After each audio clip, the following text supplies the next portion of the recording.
तो भैया क्या कर रहे हो? पानी भर रहा हूँ। पानी ऐसे भराता है? 1 घंटे से भर रहा हूँ, भरा ही नहीं रही है वो। तो इससे पानी भराएगा क्या? तो क्या ऐसा पानी भरना है तो मग्गे से भरो ना, इससे भर पानी अब्देल भरा जाएगा। ठीक है सर, धन्यवाद, भरता हूँ। देख भराएगा कि नहीं भराएगा।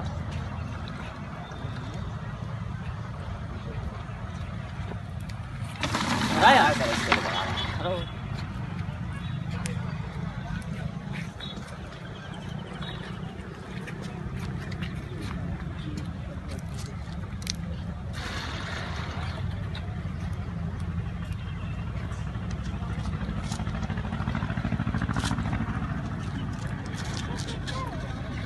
भराया कि नहीं भराया? हाँ, भरा रहा हूँ।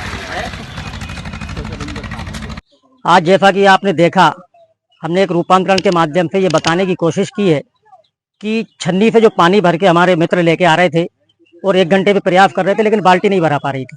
फिर हमने जाकर के इनको एक मग दिया और मग से इन्होंने पानी भरा तो आधी बाल्टी 2 मिनट में हो गई।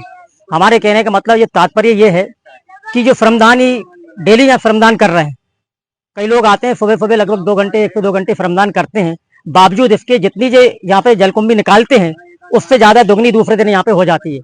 तो हमारा इस रूपांतरण, इस नाट रूपांतरण के माध्यम से शासन प्रशासन नगर पालिका से हमारा अनुरोध है कि इस जलकुंभी को, हालांकि हमारे कई बुजुर्ग लोग यहाँ पे जो रहते हैं उन्होंने बताया कि जलकुंभी नहीं, ये मलकुंभी है। तो इस मलकुंभी को निजात पाने के लिए अति आवश्यक है कि यहाँ पे एक बड़ी मशीन नगर पालिका द्वारा खरीदी जाए।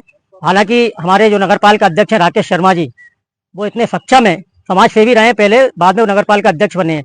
अगर उन्हें शहर की चिंता है जलकुंभी और इस जल को स्वच्छ करने के लिए बेतवा को, तो आवश्यक है कि वो खुद भी चाहें तो मशीन बुलवा सकते हैं।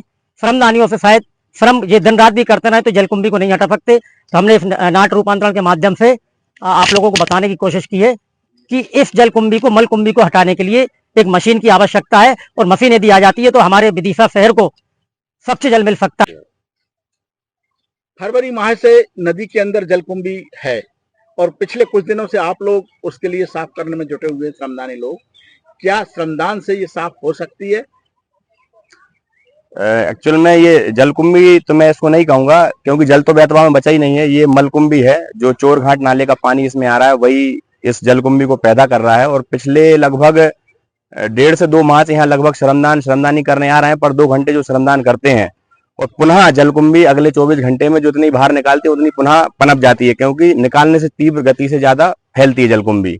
अब मेरा मानना यह है कि जैसे नगर पालिका है, नगर पालिका अपने माध्यम से अगर चाहे तो यहाँ एक मशीन उपलब्ध करा सकती है जिससे 24 घंटे के अंदर जलकुंभी को पूरा साफ किया जा सकता है।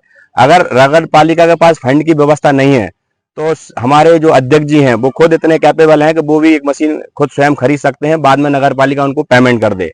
अगर वो भी नहीं होता है तो शहर के समाज सेवी और धनाढ्य लोग भी मिलकर के उस मशीन के लिए चंदा कर सकते हैं। जैसा ये शहर आदेश करेगा वैसा समाज सेवी यहाँ का काम कर लेते हैं। धन्यवाद।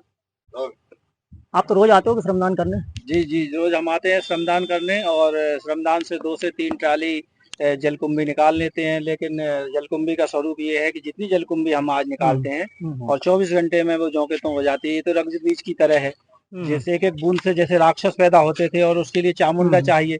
तो यदि एक साथ में ये ज्यादा मात्रा में निकाली जाए तो कैसे निकलेगी? कम हो श्रमदान पे तो निकलेगी नहीं। ऐसा कोई उपाय हो कि एक साथ में ज्यादा निकल पाए, या कोई बड़ी मशीन हो जिससे एक साथ में ज्यादा निकले, तो जो दूसरे दिन उतनी नहीं बन पाएगी। आप तो यहीं रहते हो ना, डेली आते हो? कब से आ रही है ये जलकुंभी? हाँ। 5 दशक हो गए। मेरी उम्र 77 साल की हो गई। जी जी। मैं प्रतिदिन सुबह नदी आता था और मैं देखता था कि बैतवती जो है कलकल बहती थी, ठीक है, मतलब आँख खोल के तली में चली जाती थी। और 5 दशक से बैतवती इन गंदे नालों के कारण, अच्छा, बढ़ती गंदा नाला इसका आबादी मुख्य के कारण है। कारण हाँ हाँ। आज बैतवती प्रदूषित है। सोम ग्लेशियर का पानी भी आया, लाखों मछलियां मरी।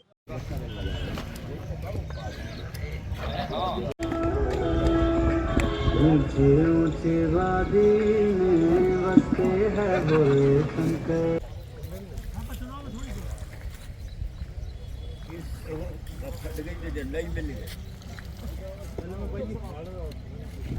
चल जाइए 6 बजे भाई साहब।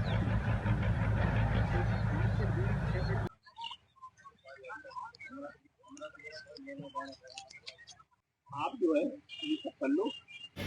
जय बेतवा, जय बेतवा, जय बेतवा। ऐतिहासिक, सांस्कृतिक, धार्मिक और पुरातात्विक दृष्टि से समृद्ध विदिशा नगरी पुण्य भूमि भी है। पुण्य क्या है? अष्टादश पुराणेषु व्यासस्य वचनं द्वयम् परोपकाराय पुण्याय पापाय परपीडनम्।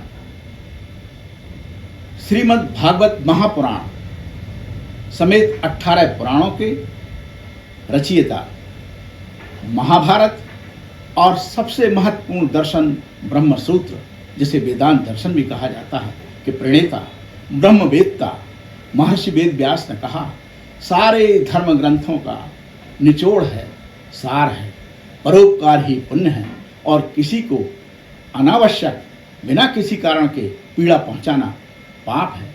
तो विदिशा पुण्य भूमि है, यहाँ के नागरिक परोपकारमय हैं। कोरोना काल में यहाँ के समाज सेवियों ने परोपकार के रूप में जो सेवा की है वह तो स्वर्ण अक्षरों में लिखी जाने योग्य है। अभी हाल ही में electronic media, print media, social media में जब उन्होंने यह पढ़ा कि बेतवा में जलकुंभी उगाई है, उसने बुरी तरह बेतवा को जकड़ लिया है। बेतवा का जीवन संकट में है। चिंतित हो गए लोग और स्वतः ही स्वेच्छा से ही वे जलकुंभी उखाड़ने के लिए जुट गए। सुबह 6 से लेकर के 8, 9, 10 बजे तक निरंतर यह कार्य जारी है। प्रतिदिन 3-4 ट्रालियां जो हैं जलकुंभी निकाली जाती हैं। इसी कार्य में जुटे हुए श्रमदानी महोदय ने कहा, भाई साहब, सब श्रमदानी पूरी ताकत से इस काम में जुटे हैं, लेकिन हम लोगों का यह श्रम हकीकत में व्यर्थ है। उसी तरह जिस तरह कोई व्यक्ति छन्नी से किसी बर्तन के लिए बाल्टी टब आदि को भरने का प्रयास करता है, उसी तरह यह श्रम व्यर्थ है। यह तो जलकुंभी रक्त बीज है। रक्त बीज की एक बूंद गिरती थी, दूसरा रक्त बीज होता था और एक प्रहार में सैकड़ों बूंदें गिरा करती थी। तब चामुंडा ने अवतार लिया। यह घटना हमें यह शिक्षा देती है कि जिस तरह चामुंडा देवी ने एक साथ रक्त बीज के लिए रक्त पी करके समाप्त कर दिया था, उसी तरह इस जलकुंभी को नष्ट करने के लिए बीड हार्वेस्टर मशीन की जरूरत है, जो एक दिन में ही समूची जलकुंभी को नष्ट कर देगी।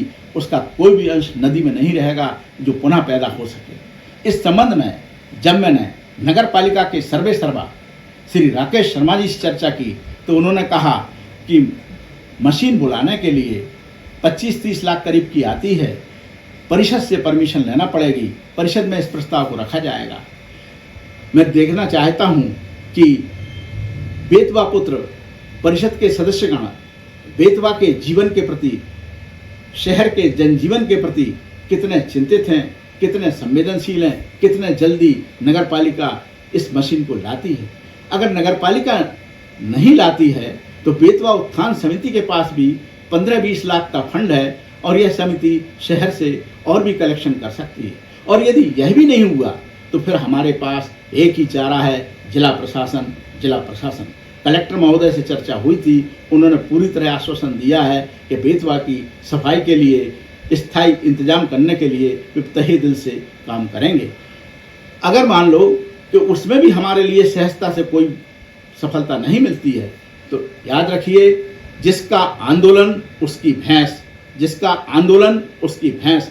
मेरा नगरवासियों से यह विनम्र अनुरोध है, यह प्रार्थना है कि सहजता से कोई चीज़ प्राप्त नहीं होती। इसके लिए अगर जरूरत पड़े तो हमें आंदोलन करना होगा। जय बेतवा, जय बेतवा, जय बेतवा।